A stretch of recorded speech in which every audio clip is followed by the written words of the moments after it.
O silêncio ficou denso. Nem o vento passava. Caim olhava para a oferta diante dele, parada, fria, morta como a terra que ele havia trazido. O fogo que desceu sobre o altar de Abel ainda tremia ao longe e aquele brilho parecia zombar dele. O coração batia forte. Ele respirava fundo, mas não havia ar que bastasse. Por dentro algo fervia. Tentei falar com ele, mas ele não me ouviu. Estava perdido no próprio pensamento. Uma mistura de orgulho e dor. Naquele momento Deus falou com ele, não com fogo, mas com a voz que só quem já foi ouvido por Deus reconhece. Caim, por que você está irado? Por que o seu rosto está abatido?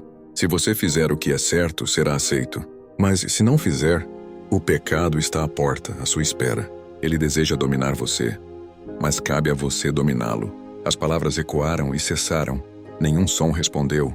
Caim ficou parado, imóvel, como quem ouviu, mas não quis entender. Eu senti medo, porque era como se ele estivesse diante de um abismo e Deus o chamasse de volta. Mas ele não desse um passo sequer. Nos dias seguintes ele fingiu normalidade. Trabalhava, falava pouco, observava Abel de longe. Mas algo havia mudado. Havia um peso no ar e algo crescendo por trás dele. O olhar de Caim agora estava distante. Parecia estar comigo, mas a mente dele estava em outro lugar. Eu via e sentia que o perdia um pouco mais a cada dia. E o inimigo percebeu. Lúcifer só observava, atento a cada gesto, a cada sombra que passava no rosto do primogênito. Sabia que o veneno não precisa de pressa, só de espaço. O coração de Caim se encheu de perguntas sem resposta, e o silêncio virou combustível para o orgulho. Foi aí que o inimigo se aproximou, soprando certezas, sugerindo injustiças, transformando dúvida em ferida. Deus o via, mas não o impediu. Porque há momentos em que o Criador não prova o homem com palavras, mas com liberdade. E enquanto o céu o observava, o inferno comemorava a cada pensamento aceito. O campo, o altar, o irmão, tudo já estava sendo preparado, não por acaso, mas por escolha. O mal não tomou o coração dele de uma vez. Veio devagar, como um pensamento pequeno que ele não quis tirar da cabeça. E quando percebi, aquele menino que eu carreguei nos braços já olhava para mim como se eu fosse o inimigo. Tentei seguir em frente. Disse a mim mesmo que talvez Deus só tivesse preferido a oferta do meu irmão. Mas a voz dele ainda ecoava dentro de mim. Se você fizer o que é certo, será aceito. Ele não havia escolhido um lado. Ainda havia esperança.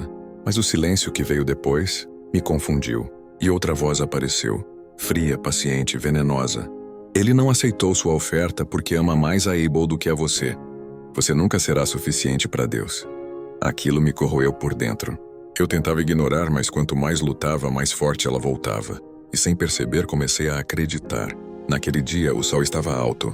Abel veio até mim com a calma de sempre, carregando o que colheu. Falou comigo. Simples, como quem tenta fazer as pazes. Mas cada palavra me feria ainda mais. Desviei o olhar. Disse que não precisava da compaixão dele. Mas ele insistiu. Disse que Deus ainda olhava para mim. Para mim? Respondi.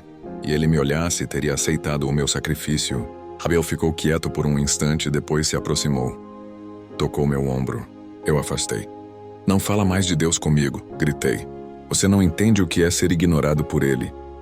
Ele tentou responder, mas as palavras dele soaram como afronta.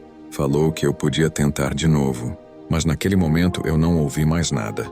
Só a outra voz, sussurrando o que eu já acreditava. Ele tem tudo o que era para ser seu. Senti o corpo quente, as mãos tremendo. As palavras perderam o sentido.